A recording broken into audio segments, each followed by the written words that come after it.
भौजी जैसे ही जूते पहनकर बाहर जाने को हुए, तपाक से बहू सीमा हांफते हुए आई और हाथ में थैला थमाते हुए बोली, आप बाहर जा रहे हैं?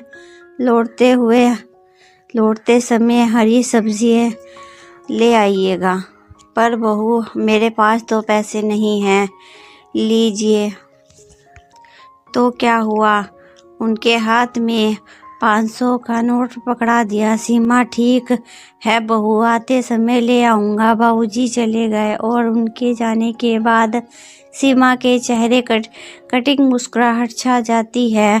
बड़बड़ाते हुए रसोई में जब देखो तब कहते हैं कि पैसा नहीं है।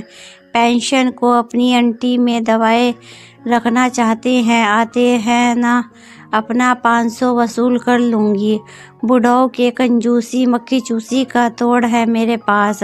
बेचारे बाबूजी हांफते हांफते थैला भर सब्जी ले आए हैं और डाइनिंग टेबल पर रखते हुए आवाज़ दी, चाय मांगते हैं। सीमा चाय रख जाती है। चाय देखकर बाबूजी की आंखें नम हो जाती हैं। चाय में दूध का नामो निशान नहीं था। छर पानी दिख रहा है।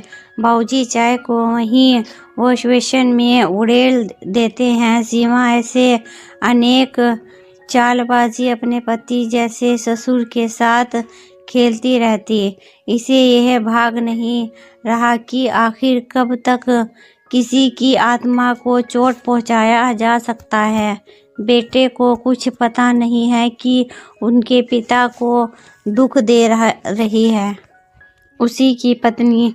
घर का किराया बाबूजी ही देते थे। बिजली का बिल और दूध का भी पैसा भरते थे। जब भी कुछ ज़रूरी खर्चा आ पड़ता उनकी भी पूर्ति करते। उनके बावजूद सीमा को ससुर का खाना पीना खटकता।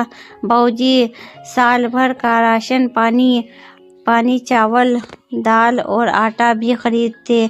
बेटा विजय जानता है कि उनके पिता के लिए अनाज पानी का भरा होना आवश्यक है। इसीलिए बाबूजी भंडार घर के बड़े बड़े कनस्तर में अनाज रखा करते थे। उनका कहना था कि घर में अनाज भरा होना चाहिए। इसमें माँ लक्ष्मी का वास होता है और परिवार फलता फूलता है। उसके लिए घर गृहस्थी के असल मायने हैं अन्न का भरपूर होना। कहते हैं कि माँ के गर्भ में शिशु का पालन पोषण अक्स से होता है। सुबह नाश्ता करते समय विजय देखता है कि बाबूजी की थाली में छेना पनीर नहीं है। सीमा, छेना देना भूल गई हो क्या? सीमा किचन से ही आवाज़ लगाती है। दूध वाले को इस महीने का पैसा नहीं दिया है, इसीलिए 1 लीटर दूध ही आ रहा है।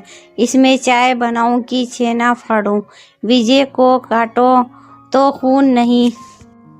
अब किस मुंह से पूछूं कि आप इस महीने दूध का पैसा क्यों नहीं दिया?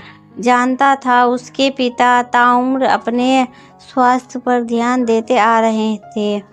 किसी दिन माँ से खाना देने में कोताही होती तो आसमान सर पर उठा लिया करते थे। आज वही बाप बेबस हो रोटी चबा रहा है। दूसरे दिन से विजय खुद दूध लेते हुए घर आता और बाबूजी के खाने पीने पर ध्यान रखा करता। सीमा यह सब देखकर मन ही मन कुढ़ती। एक दिन जली भुनी बोल पड़ी कि सारी कमाई बाबूजी पर लुटा दोगे क्या? रोज रोज का यही राग सुनकर विजय बोल पड़ा, बाबूजी के 1 पाव दूध में 1 पाव पानी मिलाकर देते शर्म नहीं आई? हद तो तब हुई कि उनको छेना भी देना भी तुम्हें नानी याद आती है। तुम्हारे तिरिया चरित्र की उम्र ढल गई है। प्रिया, जो तुमने किया है ना उसका हिसाब किताब होगा। बाबूजी ने मुझे सब बता दिया कि व्यवहारिक व अमर्यादित हो।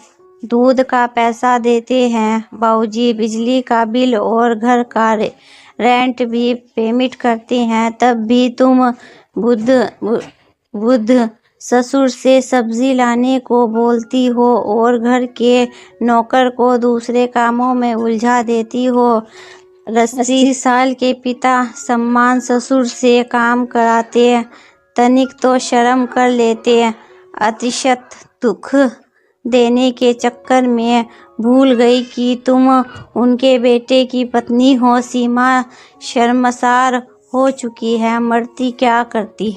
अगर आपको हमारी कहानी पसंद आई हो तो लाइक कीजिए, शेयर कीजिए, सब्सक्राइब कीजिए जी दूसरी कहानी के लिए और हमारी सपोर्ट कीजिए।